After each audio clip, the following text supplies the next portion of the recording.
நள்ளிரவு 1:21 மலேசிய ரேடாரிலிருந்து அந்த புள்ளி மறைகிறது. ஒரு நிமிடம் வரை சாதாரணமாக பறந்த விமானம் திடீரென ஒரு பேய் விமானமாக மாறி யாருமே இல்லாத இந்திய பெருங்கடல் நோக்கி திரும்பியது ஏன்? உங்களை உறைய வைக்கப் போகும் MH370 விமானம் எங்கே சென்றது? 10 ஆண்டுகளாக மறைக்கப்படும் அந்த அதிர்ச்சி உண்மை என்ன என்பதை முழு வீடியோவில் பார்ப்போம். இறுதி வரை மர்மத்தை தேட மேன் ஆஃப் மஸ்டரி தமிழுக்கு சப்ஸ்கிரைப் செய்யுங்கள். கோலாலம்பூர் சர்வதேச விமான நிலையத்திலிருந்து பெய்ஜிங் நோக்கி பயணிக்க தயாராக இருந்த அந்த போயிங் 777 விமானத்தில் மொத்தம் 239 உயிர்கள் இருந்தன. இரவு 12:41 அந்த விமானம் வானில் எழும்பிய போது அது ஒருபோதும் தரையிறங்கப் போவதில்லை என்பது அங்கிருந்த யாருக்கும் தெரிந்திருக்க வாய்ப்பில்லை. வானிலை மிகவும் தெளிவாக இருந்தது. தொழில்நுட்ப கோளாறுகள் எதுவும் இருப்பதாக தெரியவில்லை. விமானம் 35,000 அடி உயரத்தில் சீராக பறந்து கொண்டிருந்தது. சரியாக 1:19 மலேசிய கட்டுப்பாட்டு அறையிலிருந்து பைலட்டிற்கு ஒரு தகவல் வருகிறது. Good night, Malaysian 370. அதற்கு பதிலளித்த பைலட் சஹாரி அகமது ஷா மிக நிதானமாக குட் நைட், மலேசியன் 370 என்று கூறி தொடர்பை துண்டுகிறார்.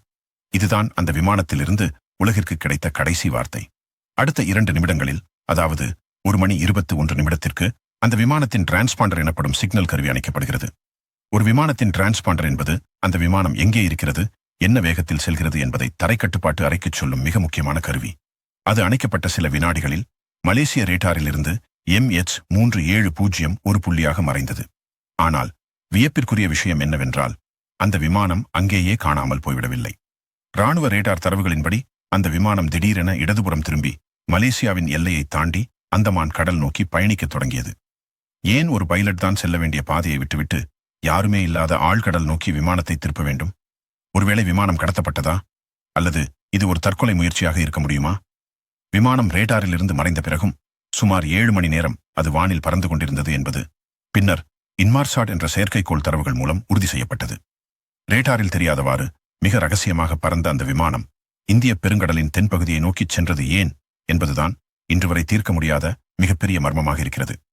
இந்த 7 மணி நேர பயணத்தில் அந்த 239 பயணிகளுக்கு என்ன நடந்திருக்கும்? அவர்கள் மயக்க நிலையில் இருந்தார்களா? அல்லது தாங்கள் எங்கே செல்கிறோம் என்பதே தெரியாமல் மரணத்திற்காக காத்திருந்தார்களா? அதிகாரப்பூர்வ தகவல்கள் பல விஷயங்களை மறைக்கின்றன என்பது பல ஆராய்ச்சியாளர்களின் குற்றச்சாட்டு. இந்த பயணத்தின் ஒவ்வொரு நிமிடமும் ஒரு திகில் கதையை விடவும் பயங்கரமானது. அந்த பெரிய விமானம் ரேடாரில் இருந்து மறைந்த அந்த நிமிடத்திலிருந்து மலேசிய கட்டுப்பாட்டு அறையில் ஒரு பதற்றம் தொற்றிக்கொண்டது. வழக்கமாக ஒரு விமானம் சிக்னலை இழந்தால் சில நிமிடங்களில் அது மீண்டும் கிடைத்துவிடும், அல்லது அருகில் இருக்கும் மற்ற நாட்டு ரேடார்களில் அதன் புள்ளி தெரியும். ஆனால் மர்மமான முறையில் இந்த விமானம் வியட்நாம் வான்பரப்புக்குள் நுழைய வேண்டிய நேரத்தில் அப்படியே மாயமானது. ஒருவேளை விமானத்தில் தீ விபத்தோ அல்லது திடீர் வெடிப்போ ஏற்பட்டிருந்தால் அதன் சிதிலங்கள் அந்த இடத்திலேயே கடலில் விழுந்திருக்க வேண்டும். ஆனால் அப்படி எந்த ஒரு ஆதாரமும் அந்த பகுதியில் கிடைக்கவில்லை. இதற்கு பிறகுதான் மலேசிய இராணுவ ரேடார் ஒரு அதிர்ச்சிகரமான தகவலை வெளியிட்டது. அந்த விமானம் மாயமான இடத்திலிருந்து திடீரென ஒரு கூர்மையான திருப்பத்தை மேற்கொண்டு மீண்டும் மலேசியாவிற்குள்ளேயே நுழைந்திருக்கிறது. மிக துல்லியமான முறையில் அனுபவம் வாய்ந்த ஒருவரால் மட்டுமே செய்யக்கூடிய அந்த திருப்பம் அந்த விமானம் தானியங்கி முறையில் பறக்கவில்லை என்பதை உறுதி செய்தது. யாரோ ஒருவர் விமானத்தின் கட்டுப்பாட்டை முழுமையாக தன் கையில் எடுத்துக்கொண்டு அதை திட்டமிட்டே வேறு திசைக்கு திருப்பியிருக்கிறார்கள். அது ஏன் என்ற கேள்விக்கு இன்று வரை விடை கிடைக்கவில்லை. இராணுவ ரேடாரில் அந்த விமானம் ஒரு மர்ம புள்ளியாக மலேசிய தீபகற்பத்தை கடந்து அந்தமான் கடல் நோக்கிச் சென்றது பதிவாகியிருந்தது. இந்த நேரத்தில் அந்த விமானத்திற்குள் என்ன நடந்திருக்கும்? ஒருவேளை யாராவது விமானத்தை கடத்தியிருந்தால் அவர்கள் ஏன் எந்த ஒரு கோரிக்கையையும் வைக்கவில்லை? அல்லது ஏன் ஒரு அவசர செய்தியை கூட பைலட்டுகளால் அனுப்ப முடியவில்லை?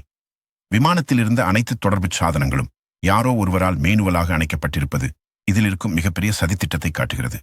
இதற்கிடையில் அந்த விமானம் அதிகபட்ச உயரமான 45,000 அடிக்கு மேலே ஏறி பிறகு திடீரென மிக தாழ்வான உயரத்திற்கு இறங்கியதாக இராணுவ தரவுகள் சொல்கின்றன. இப்படி செய்வதன் மூலம் விமானத்தில் இருக்கும் ஆக்சிஜன் அளவை வேகமாக குறைக்க முடியும். பயணிகள் அனைவரும் மயக்கமடையச் செய்துவிட்டு விமானத்தை நீண்ட தூரம் இயக்குவதுதான் அந்த மர்ம நபரின் திட்டமாக இருந்ததா என்ற சந்தேகம் எழுகிறது. அந்த பயணிகள் ஒரு கட்டத்திற்கு மேல் என்ன நடக்கிறது என்று தெரியாமலேயே அந்த பெரிய இரும்பு பறவைக்குள் சிறை வைக்கப்பட்டார்கள். இந்திய பெருங்கடலின் ஆழமான மற்றும் இருண்ட பகுதி நோக்கி அந்த விமானம் தனது கடைசி பயணத்தை தொடங்கியது. சுமார் 7 மணி நேரம் இன்மார்சாட் செயற்கைக்கோளுடன் அந்த விமானத்தின் என்ஜின் ஒரு சிறிய சிக்னலை மட்டும் அவ்வப்போது பரிமாறிக்கொண்டது.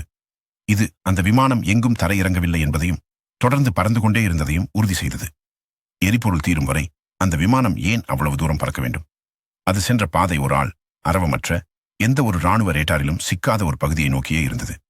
இது ஒரு தற்செயலான நிகழ்வு அல்ல. மிகவும் நுணுக்கமாக திட்டமிடப்பட்ட ஒரு மறைப்பு வேலை என்பது மட்டும் தெளிவாக தெரிந்தது. அந்த 239 உயிர்களும் ஒரு மர்மமான வலையில் சிக்கிக்கொண்ட அந்த நள்ளிரவு பயணம் இன்னும் பல மர்மங்களை ஒளித்து வைத்திருக்கிறது. விமானத்தின் தகவல் தொடர்பு சாதனங்கள் அனைத்தும் அணைக்கப்பட்ட பிறகும் அதன் என்ஜின்கள் தானாகவே ஒரு சிறிய சிக்னலை அனுப்பி வந்தன. இது ஒரு கைபேசியில் டவர் சிக்னல் தேடுவதைப் போன்ற ஒரு தொழில்நுட்பம். இந்த சிக்னல்களை ஆய்வு செய்த போதுதான் அந்த அதிர்ச்சிகரமான உண்மை தெரிந்தது. அந்த விமானம் சுமார் 6 மணி நேரத்திற்கும் மேலாக தெற்கு நோக்கி, அதாவது அண்டார்டிகா பகுதியை நோக்கிய வெறிச்சோடிய கடல் பரப்பில் பறந்து சென்றுள்ளது. அந்த பகுதியில் எந்த ஒரு தீவோ அல்லது விமானம் தரை இறங்குவதற்கான வசதியோ கிடையாது. அப்படியென்றால் எதற்காக அந்த விமானம் அங்கே சென்றது? ஒரு விமானம் தன் இலக்கை மாற்றினால் அதற்கு பின்னால் ஒரு வலுவான காரணம் இருக்க வேண்டும். இந்த தொடர் தேடலில் மற்றொரு முக்கியமான விஷயம் அந்த விமானத்தின் கேப்டன் சஹாரி அகமது ஷா. அவருடைய வீட்டில் இருந்த பிளைட் சிமுலேட்டரை ஆய்வு செய்தபோது நிபுணர்கள் ஒரு திடுக்கிடும் தகவலை கண்டறிந்தனர். அவர் தனது சிமுலேட்டரில் காணாமல் போன அதே இந்திய பெருங்கடல் பாதையில் விமானத்தை செலுத்தி ஏற்கனவே பயிற்சி செய்திருந்தது கண்டுபிடிக்கப்பட்டது. இது தற்செயலாக நடந்ததா அல்லது இதற்காகவே அவர் திட்டமிட்டாரா? ஒரு அனுபவம் வாய்ந்த பைலட் பல உயிர்களை சுமந்து கொண்டு ஏன் இப்படி ஒரு விபரீத முடிவை எடுக்க வேண்டும்? அவருடைய தனிப்பட்ட வாழ்க்கையில் இருந்த பிரச்சனைகள் அவரை இத்தகைய ஒரு நிலைக்கு தள்ளியதா என்ற கோணத்தில் இன்றும் விவாதங்கள் நடந்து வருகின்றன. விமானத்திற்குள் இருந்த 239 பயணிகளின் நிலை என்னவாக இருந்திருக்கும் என்பதுதான் நினைத்து பார்க்கவே பயமாக இருக்கிறது. ஒருவேளை விமானத்தின் கேபின் அழுத்தம் திட்டமிட்டு குறைக்கப்பட்டிருந்தால் சில நிமிடங்களிலேயே பயணிகள் அனைவரும் நினைவிழந்து போயிருப்பார்கள். அந்த நள்ளிரவில் எந்த ஒரு வெளிச்சமும் இல்லாத கடலுக்கு மேலே ஒரு சவப்பெட்டியைப் போல அந்த விமானம் பறந்து கொண்டிருந்த காட்சி மிக கொடூரமானது. ஒருவேளை விமானம் கடத்தப்பட்டிருந்தால் அந்த பயணிகள் தங்களை காப்பாற்றிக் கொள்ள போராடியிருப்பார்களா? ஆனால் இராணுவ ரேடார் காட்டிய அந்த விமானத்தின் விசித்திரமான வளைவுகள் மற்றும் உயர மாற்றங்கள் ஒரு தேர்ந்த பைலட் மட்டுமே செய்யக்கூடிய சூழ்ச்சியாக தெரிந்தது. சரியாக அதிகாலை 8:19 அந்த என்ஜின்களில் இருந்து வந்த கடைசி சிக்னல் நின்றது. அதாவது எரிபொருள் முழுமையாக தீர்ந்துவிட்டது. அதன் பிறகு அந்த பிரம்மாண்ட விமானம் கட்டுப்பாட்டை இழந்து ஆழ்கடல் நோக்கி விழத் தொடங்கியது. ஆனால் அது சாதாரணமாக கடலில் விழவில்லை. அந்த விமானம் சிதறாமல் அப்படியே ஆழ்கடலுக்குள் அமிழ்த்தப்பட்டதாக ஒரு தியரி சொல்கிறது. இதன் மூலம்தான் கடலின் மேற்பரப்பில் அதிகப்படியான சிதிலங்கள் கிடைக்காமல் போனது. காணாமல் போன 239 மனிதர்களின் கதையும் அந்த ஆழ்கடலின் இருளுக்குள் நிரந்தரமாக புதைந்து போனது. இது ஒரு விபத்தா அல்லது மிக நுணுக்கமாக திட்டமிடப்பட்ட ஒரு மாபெரும் சதித்திட்டமா? விமானம் கடலில் விழுந்தது உறுதியான பிறகு வரலாற்றிலேயே மிகப்பெரிய தேடுதல் வேட்டை தொடங்கியது. ஆனால் அந்த விமானத்தின் கருப்பு பெட்டி அனுப்ப வேண்டிய சிக்னல் எங்கே போனது? பொதுவாக 30 நாட்கள் வரை ஆழ்கடலில் இருந்தும் சிக்னல் அனுப்பக்கூடிய அந்த தொழில்நுட்பம் ஏன் தேடுதல் குழுவினரிடம் சிக்கவில்லை? நாம் தேடுமிடம் தவறா அல்லது யாராவது திட்டமிட்டு அந்த சிக்னலை முடக்கியிருப்பார்களா என்ற சந்தேகம் உலக நாடுகளிடையே எழுந்தது. இந்த தேடுதல் பணிக்காக செலவிடப்பட்ட பல கோடி ரூபாயும் உழைப்பும் இறுதியில் ஒரு மர்மமான நிசப்தத்தையே பதிலாக தந்தன. இந்த தேடலில் மிகப்பெரிய திருப்பமாக ஆப்பிரிக்காவின் ரியூனியன் தீவு மற்றும் மொசாம்பிக் கடற்கரைகளில் விமானத்தின் சில பாகங்கள் ஒதுங்கின. அவை MH370 விமானத்தினுடையதுதான் என்பது உறுதி செய்யப்பட்டது. ஆனால் விமானம் விழுந்ததாக கருதப்படும் இடத்திலிருந்து ஆயிரக்கணக்கான மைல்கள் தள்ளி இந்த பாகங்கள் எப்படி வந்தன?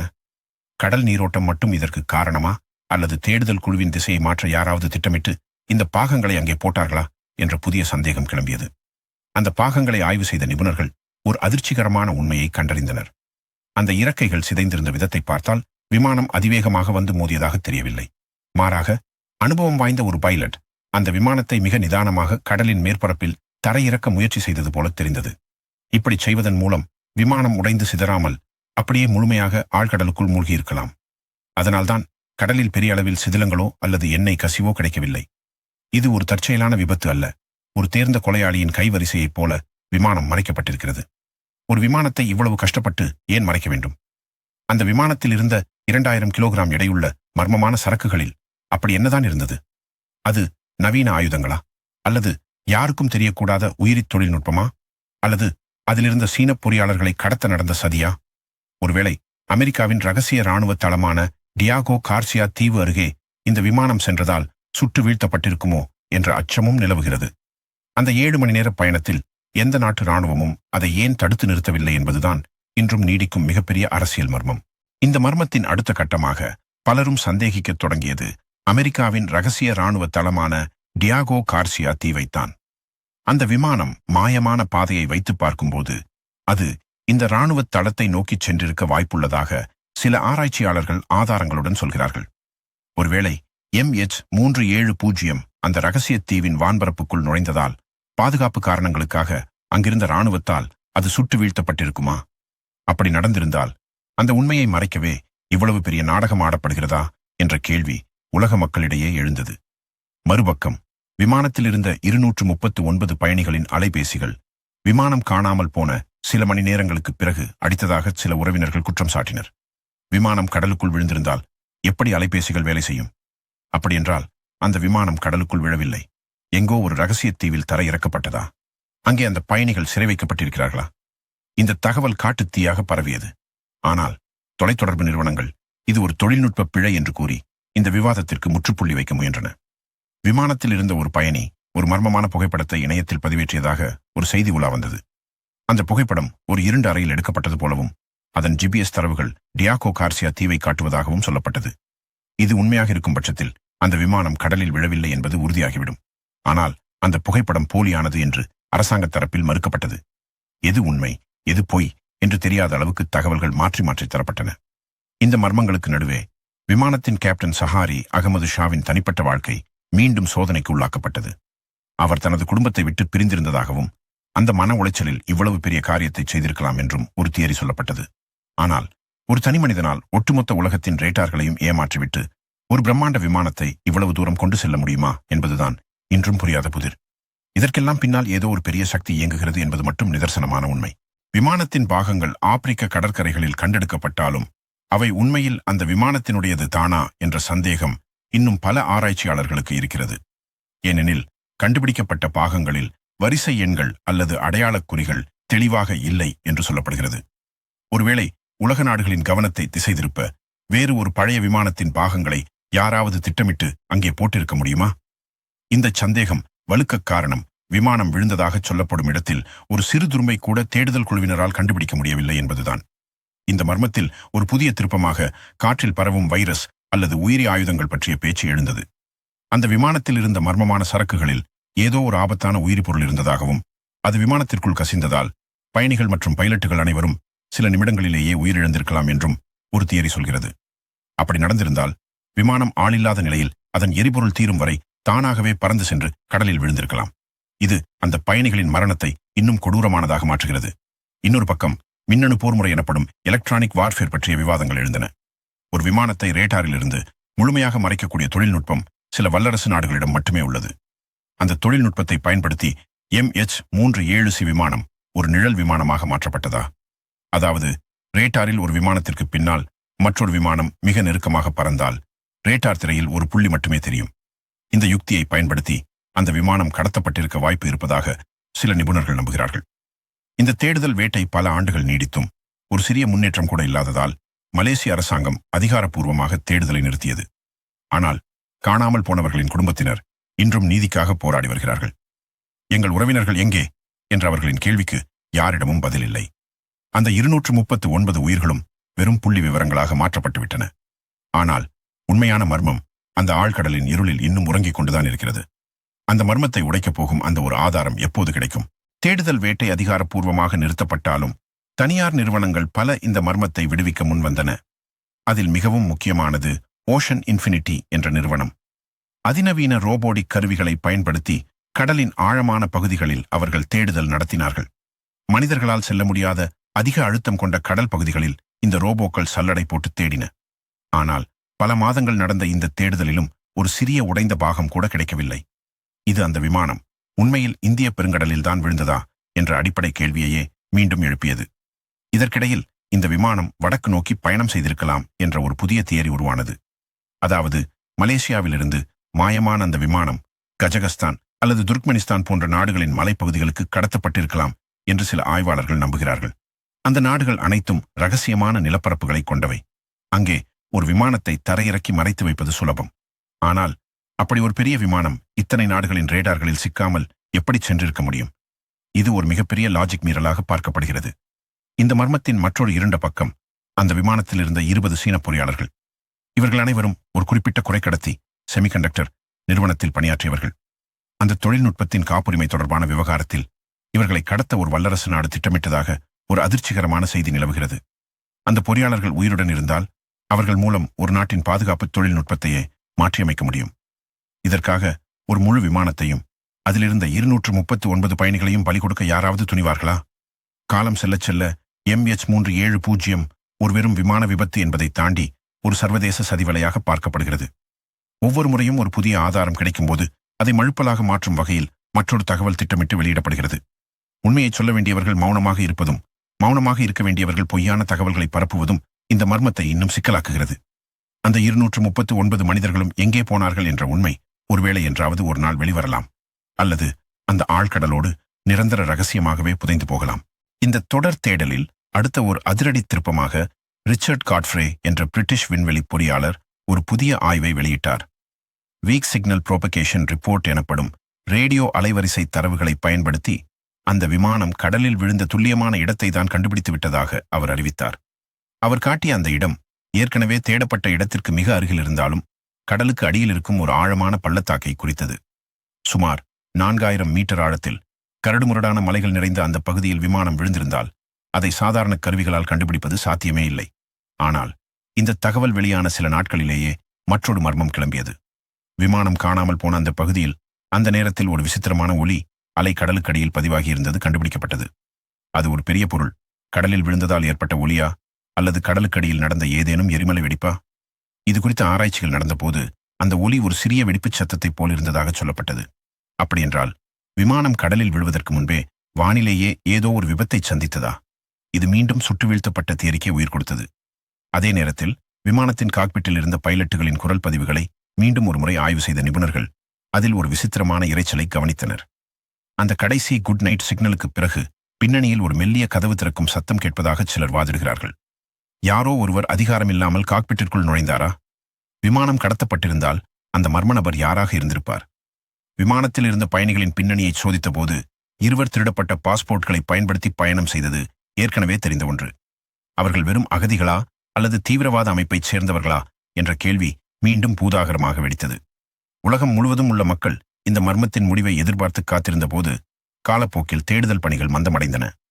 ஒவ்வொரு முறையும் ஒரு புதிய தியரி வரும்போதும் மக்கள் மத்தியில் ஒரு நம்பிக்கை பிறக்கும். ஆனால் போதிய ஆதாரங்கள் இல்லை என்று கூறி அந்த தகவல்கள் அனைத்தும் அதிகாரப்பூர்வமாக தள்ளுபடி செய்யப்பட்டன. ஒரு பிரம்மாண்டமான போயிங் 777 விமானம் நவீன தொழில்நுட்பங்கள் நிறைந்த இந்த உலகத்தில் ஒரு சிறு தடயத்தை கூட விட்டுச் செல்லாமல் மறைந்தது என்பது இயற்கை விதிகளுக்கே சவால் விடுவதாக அமைந்தது. அந்த பயணிகள் இன்னும் எங்கோ உயிருடன் இருக்கிறார்கள் என்று நம்பும் ஒரு சில குடும்பங்களின் கண்ணீருக்கு விடை கிடைக்கப் போகும் அந்த நாள் எப்போது?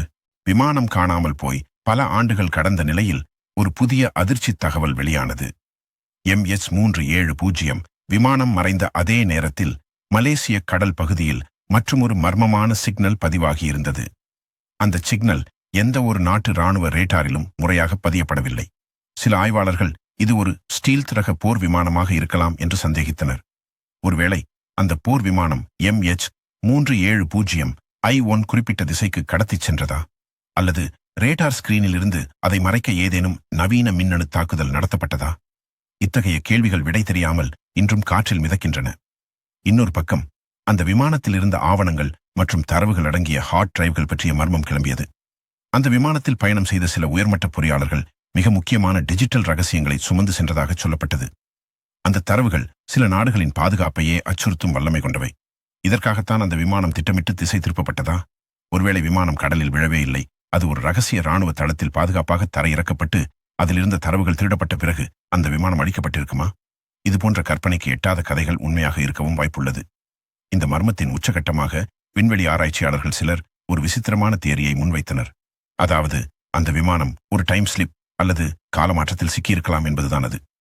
பெர்முடா முக்கோணத்தைப் போல இந்திய பெருங்கடலின் ஒரு குறிப்பிட்ட பகுதியில் மின்காந்த அலைகளின் மாறுபாட்டால் விமானம் வேறு ஒரு பரிமாணத்திற்கு சென்றிருக்க வாய்ப்புள்ளதாக அவர்கள் வாதிடுகின்றனர்.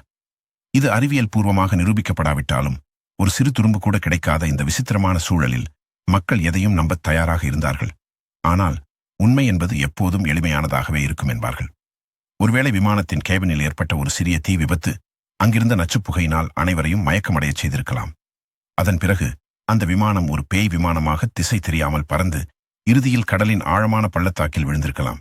ஆனால் அப்படி விழுந்திருந்தால் ஏன் இன்னும் கருப்பு பெட்டியை கண்டுபிடிக்க முடியவில்லை? ஏன் ஒரு சிறிய எண்ணெய் கசிவு கூட தென்படவில்லை? இந்த முரண்பாடுகள்தான் MS-370 MS-370 வரலாற்றின் மிகப்பெரிய மர்மமாக மாற்றி வைத்திருக்கின்றன. நாம் தேடும் விடை கடலுக்கு அடியில் இருக்கிறதா, அல்லது அதிகார மையங்களின் ரகசிய கோப்புகளில் இருக்கிறதா? 10 ஆண்டுகள் கடந்துவிட்டன. நவீன தொழில்நுட்பம் உச்சத்தில் இருக்கும் இந்த உலகத்தில் ஒரு பிரம்மாண்ட விமானம் 239 மனிதர்களோடு எங்கே போனது என்ற கேள்விக்கு இன்னும் அதிகாரப்பூர்வமான பதிலில்லை. ஒவ்வொரு ஆண்டும் மார்ச் 8ஆம் தேதி வரும்போது அந்த பயணிகளின் குடும்பத்தினர் மெழுகுவர்த்தி ஏந்தி இன்றும் ஒரு அதிசயத்தை எதிர்பார்த்து காத்திருக்கிறார்கள். ஆனால் கடலும் காலமும் அந்த மர்மத்தை மிக ஆழமாக புதைத்துவிட்டன. மலேசிய அரசாங்கம் மற்றும் பல சர்வதேச நிறுவனங்கள் நடத்திய தேடுதல் வேட்டைகள் அனைத்தும் ஒரு மிகப்பெரிய தோல்வியிலேயே முடிந்தன. இது ஒரு சாதாரண விபத்து அல்ல, இது மனிதகுல வரலாற்றிலேயே மிக நுணுக்கமாக மறைக்கப்பட்ட ஒரு மாபெரும் சதி என்பதை உலகம் மெல்ல மெல்ல உணரத் தொடங்கியது. இருப்பினும் சமீபத்தில் ஒரு புதிய நம்பிக்கை பிறந்துள்ளது. ஆழ்கடல் ஆராய்ச்சியாளர்கள் புதிய வகை நீர்மூழ்கி ரோபோக்களை கொண்டு அந்த பழைய தேடுதல் பகுதியிலிருந்து சற்று தள்ளியிருக்கும் இடங்களை மீண்டும் ஆய்வு செய்ய திட்டமிட்டுள்ளனர். அந்த விமானத்தின் சிதிலங்கள் ஒருவேளை கடலுக்கடியில் இருக்கும் மலைகளுக்கு இடையே சிக்கியிருக்கலாம் என்று நம்பப்படுகிறது. ஒருவேளை அந்த பிளாக் பாக்ஸ் கண்டுபிடிக்கப்பட்டால் விமானத்தின் கடைசி நிமிடங்களில் காக்பிட்டிற்குள் என்ன நடந்தது? யாராவது கதவை உடைத்து உள்ளே வந்தார்களா, அல்லது இயந்திர கோளாறால் அந்த பெரிய இயந்திரம் செயலிழந்ததா என்ற அத்தனை கேள்விகளுக்கும் விடை கிடைத்துவிடும். ஆனால் அந்த விடை கிடைப்பதை சில சக்திகள் விரும்பவில்லை என்ற குற்றச்சாட்டும் வலுவாக உள்ளது. ஒருவேளை அந்த விமானம் சுட்டு வீழ்த்தப்பட்டிருந்தது ஆதாரத்துடன் நிரூபிக்கப்பட்டால் அது ஒரு சர்வதேச போருக்கோ அல்லது மிகப்பெரிய ராஜதந்திர சிக்கல்களுக்கோ வழிவகுக்கும். அதனால்தான் உண்மைகள் திட்டமிட்டு மறைக்கப்படுகின்றனவா என்ற சந்தேகம் இன்றும் நீடிக்கிறது. MS-370 ஒரு விபத்து என்பதை தாண்டி அதிகார வர்க்கத்தின் ரகசியங்களுக்கு பலியான ஒரு சாட்சியாகவே பார்க்கப்படுகிறது. அந்த 239 ஆன்மாக்களின் கதறல் அந்த இந்திய பெருங்கடலின் அலைகளுக்குள் இன்றும் எதிரொலித்துக் கொண்டுதான் இருக்கிறது. மர்மங்கள் நிறைந்த இந்த உலகில் MS-370 ஒருபோதும் மறக்க முடியாத ஒரு வடு.